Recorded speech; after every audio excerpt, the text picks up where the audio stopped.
Kamu sering banget bilang enggak untuk orang, tapi sebenarnya kamu nggak berani bilang cukup untuk diri kamu sendiri. Hai semuanya, selamat datang di Stella Vito.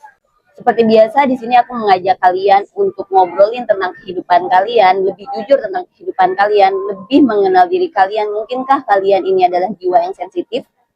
Di beberapa episode sebelumnya, kita kan udah membahas tentang relasi-relasi. Bahkan kalian udah jadi jago banget nih, bikin sebuah boundaries untuk relasi kalian. Kalian udah jago banget nih untuk bilang enggak untuk orang lain dan relasi kalian. Bahkan di episode sebelumnya, itu kayak kita udah ngobrol tentang bagaimana sih cinta yang sehat tanpa menguras kita, sampai akhirnya tanpa bikin kita jadi mati rasa.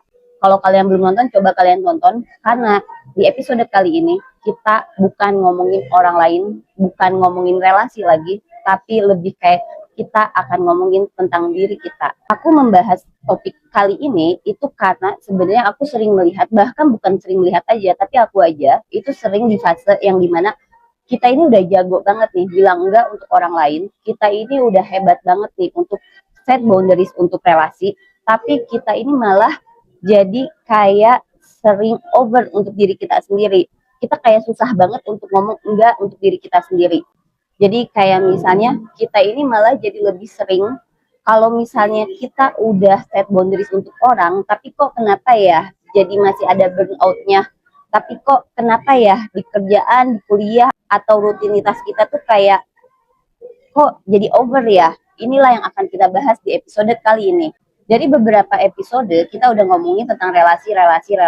Itu adalah kayak hubungan kita sama seseorang. Tapi sebenarnya di dalam diri kita itu banyak yang jadinya berantakan. Kalau kita mencari tahu lebih dalam, itu jadinya berantakan. Kita udah pinter banget nih set relasi. Kita udah pinter banget nih set boundaries di relasi. Tapi pada saat kita mencari tahu diri kita, itu jadi kayak, kok di dalamnya berantakan ya? Di luar bagus, tapi kok di dalamnya kayak acak-acakan ya?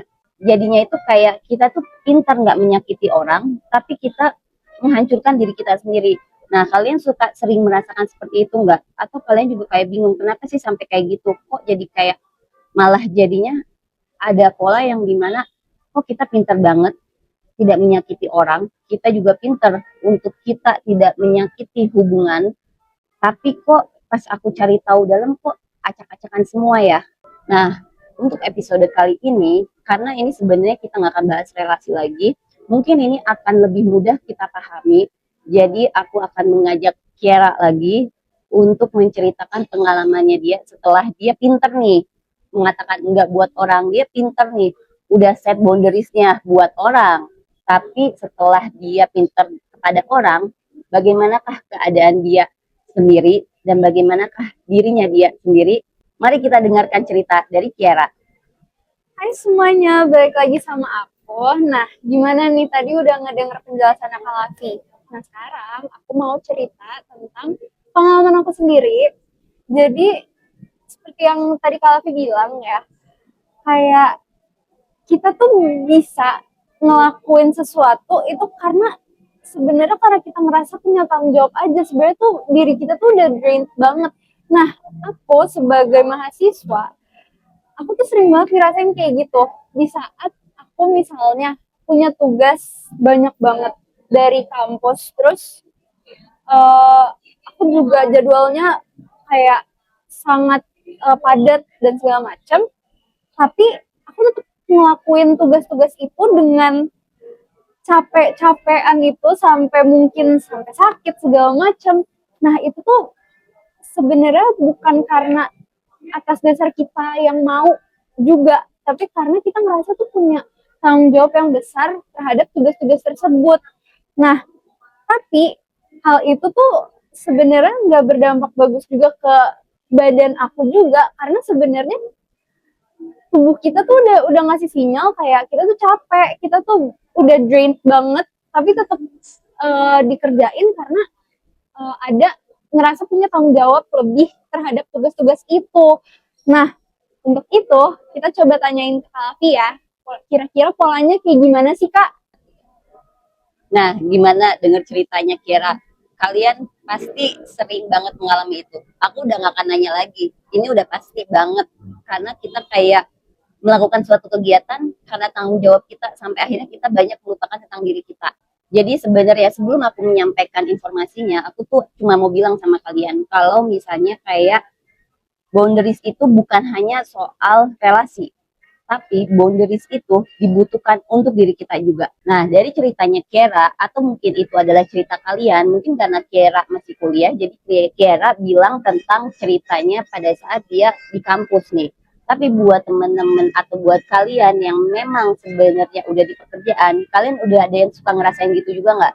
Kalau misalnya kita tuh bisa over workaholic banget, over banget kerja, over banget kuliah, over banget sekolah, tapi sebenarnya kita ini over itu tuh karena apa? Karena kayak kita tuh merasa punya tanggung jawab.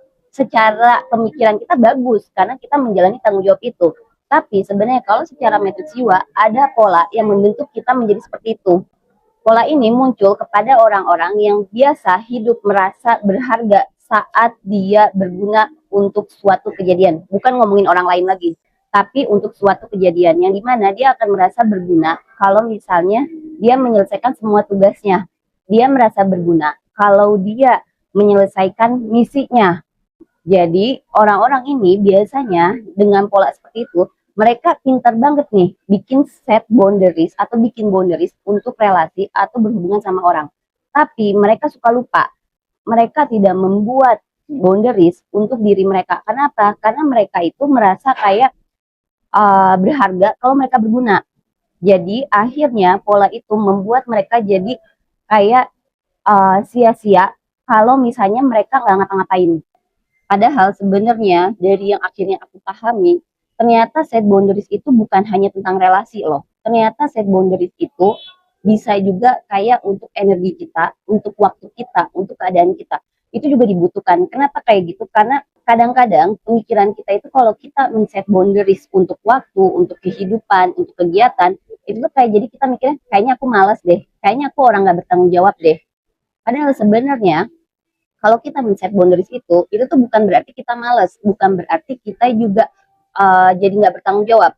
Tapi memang ada di mana jiwa kita atau diri kita itu butuh sesuatu yang lebih tenang, nggak acak-acakan berantakan kayak gitu. Jadi aku sering banget ngelihat, bahkan aku juga ngerasain tuh. Pada saat aku men-set boundaries untuk relasi, aku tuh udah pintar banget gitu kan. Atau kalian juga udah kayak pintar banget. Akhirnya hubungan kalian, relasi kalian baik-baik aja. Tapi ada satu momen di mana pada saat sendiri itu kayak kok burn out banget ya aku ini, kok kayak kenapa ya hidup aku sehari-harinya tuh kayak burn out banget, akhirnya drain banget. Nah itulah yang dimana pola kita itu muncul kalau misalnya kita lebih menghargai atau kita lebih berharga pada saat kita melakukan sesuatu, sampai akhirnya kayak kita pada saat kita diam itu kita merasa lemah, pada saat kita diam itu kita merasa rusak. Sebenarnya itu bukan suatu kesalahan, tapi itu adalah momen di mana kita itu belum jujur pada diri kita sendiri.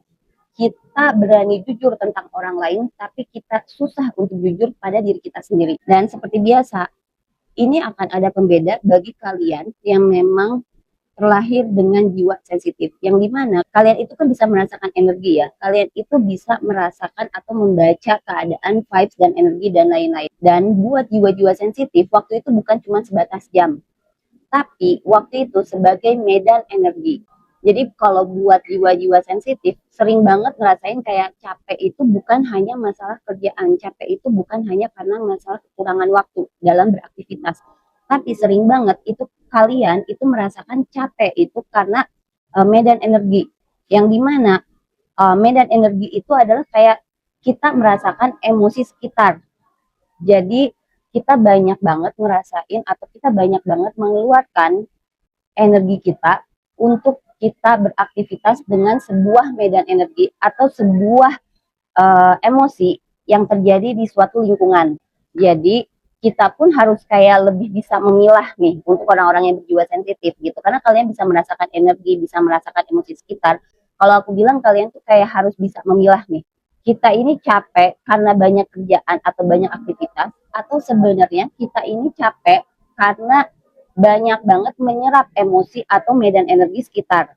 Nah, dari situ baru kita kayak akan tahu nih, setelah kita tahu nih, kita nih capek karena apa, itu tuh jadi kayak kita akan tahu, selama ini kita berantakan di dalamnya itu karena apa? Apakah karena kita memaksakan suatu hal, ataukah kita memaksakan emosi, ataukah kita memaksakan hidup di sebuah emosi.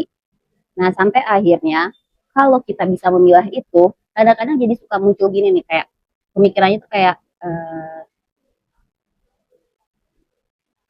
jadi overload gitu loh. Kalau aku bilangnya tuh kayak kepala aku tuh lagi jadi kayak alien membengkak gitu. Karena apa? Sebenarnya kayak itu tuh terlalu overload dari emosi yang kita terima, kita membaca, dan overload juga dari kegiatan aktivitas kita sehari-hari. Sampai akhirnya ya kita jadi burnout. Makanya disinilah kenapa topik ini aku bahas, karena banyak banget yang kita masih mengalami seperti itu. Jadi kalau kalian masih di fase itu sebenarnya bukan suatu kesalahan dan itu it's okay, nggak ada masalah. Cuman mulai saat ini kita harus mulai berpikir, ternyata boundaries itu dibutuhkan juga untuk kita dalam waktu dan kegiatan, bahkan dalam energi. Bukan lagi boundaries itu hanya berhubungan atau relasi doang. Nah, sekarang aku mau nanya sama kalian, pada saat kalian lagi mikir nih atau lagi diem nih, di mana saat kamu benar-benar membutuhkan set boundaries, apakah di kerjaan, apakah di kuliah, apakah di relasi, apakah di energi, ataukah di emosi, atau di pertemanan, atau di keluarga, atau di mana? Coba kalian tulis di komentar, nanti aku akan membalas komentarnya kalian, biar kita tahu. Akhirnya kita bisa mapping nih. Kita ini ternyata lebih sering burn out atau drain di mana. Kalau kalian senang pembahasan ini dan kalian pengen tahu lebih dalam tentang pola-pola di matriks jiwa kalian, kalian bisa pakai tools yang udah disiapkan oleh Ruang Lapi. Kalian bisa kunjungi media sosial dan websitenya Ruang Lapi, dan kalian cari tools apa yang bisa kalian pakai tentang membaca matriks jiwa kalian. Dan kalau kalian senang pembahasan ini lebih chill, lebih fun, lebih Gen Z, kalian pengen tahu nih tentang hal seperti ini tapi lebih santai, kalian bisa kunjungi media sosialnya Selfie Life. Perjalanan kita nggak akan berakhir sampai sini, karena di episode selanjutnya aku akan mengajak kalian nih, setelah kalian berpikir kayak gini, setelah kalian, oh iya ya, ternyata waktu dan energiku butuh boundaries juga nih. Nah, dari sini aku mau mengajak kalian untuk ngobrol lagi di episode selanjutnya, kenapa kita bisa merasakan sibuk, bisa merasakan produktif, tapi tanpa kosong dan tanpa rusak di dalam. Nah, seperti biasa, sebelum aku menyampaikan pesan di akhir episode ini, aku ingin mengajak kalian untuk menonton keseruan kita di behind the scenes-nya pembuatan video ini. Kenapa aku mengajak kalian nonton di sini? Biar kita relax dulu sampai akhirnya nanti pada saat pesan disampaikan, kalian bisa memaknai pesan ini untuk diri kalian. Jadi, mari kita seru-seruan menonton behind the scenes. Hai semuanya, selamat datang di Ruang Lapi lagi. Kamu tinggal cerita aja, kamu kan udah yang tadi aku bilang, jadi kayak kamu ini bisa jujur ke orang lain, kamu bisa jujur ke orang lain, tapi sebenarnya kamu memaksakan untuk kamu. Jadi sebenarnya kayak misalnya, contohnya kayak tadi, kamu bisa gila-gilaan ngerjain tugas kuliah kamu sampai mati-matian, sampai sakit, tapi sebenarnya pikiran kamu itu adalah kamu tuh mengerjakan itu tuh karena tanggung jawab kamu sebagai mahasiswa. Jadi bukan kayak bukan karena kamu butuh ngerjain itu karena kamu tanggung jawab nih, kamu tuh orang yang bertanggung jawab, tapi sebenarnya badan kamu tuh udah capek sampai kamu sakit kayak gitu. Dikat dulu. Oh, cepet banget ini. Iya kan? Nah, gimana setelah kalian nonton behind the scenes-nya dan setelah kalian nonton informasi yang aku sampaikan, kalian jadi mikir nggak sih? Iya ya, apa perlu ya aku men-set boundaries? Tapi jangan dijawab sekarang, karena sebelum kalian menjawab itu, aku ingin mengajak kalian untuk mendengarkan pesan yang mungkin sebenarnya pesan ini juga bisa menjadi sebuah data yang dimana kalian bisa pakai data ini untuk menentukan kayaknya bener deh aku butuh boundaries untuk energiku atau enggak ya. Sebelum menyampaikan pesan, seperti biasa, aku mengajak kalian untuk tenang dulu, kita calm dulu, dan kita akan mendengarkan pesan bersama-sama. Pesan yang ingin aku sampaikan adalah boundaries bukan hanya tentang menjauh dari orang lain. Boundaries bukan hanya tentang kita dan orang lain, tapi boundaries tentang mendekat ke ritme tubuhmu sendiri. Berani berhenti bukan tanda lemah. Berani diam bukan berarti kamu tidak produktif. Itu adalah salah satu tanda kamu mulai menghormati energimu. Karena energi itu tidaklah murah. Saat kamu belajar berkata cukup, hidup bukan jadi lebih kecil. Hidup bukan jadi tidak berharga. Tapi itu adalah momen di mana kamu jadi lebih jujur dan kamu tidak merusak dirimu lagi. Itu pesan yang ingin aku sampaikan. Mudah-mudahan dari pesan dan semua informasi yang disampaikan di episode ini, kalian bisa memaknai dan bahkan kalian bisa mendapatkan inputan sampai akhirnya kalian tahu, aku membutuhkan saat ini set boundaries di mana ya? Apakah ke relasi aja ataukah aku membutuhkan boundaries untuk jiwaku, untuk waktuku, dan untuk energiku? Itu semua jawaban ada di tangan kalian. Dan kalian kalau mau sharing jawaban itu, kalian bisa tulis di komentar. Nanti kita tahu sama-sama kita ini lagi ada di fase yang mana sih. Itu aja semua rangkaian dari episode kali ini. Kalau kalian suka pembahasan ini dan kalian pengen mengetahui pola-pola kalian lebih dalam dengan obrolan yang santai dan pelan-pelan, kalian jangan lupa subscribe Stella Vitalks dan nyalakan lonceng biar kita sama-sama mendapatkan notifikasi saat aku ngoceh dan mungkin itu informasi yang kalian butuhkan. Terima kasih semuanya. Bye-bye.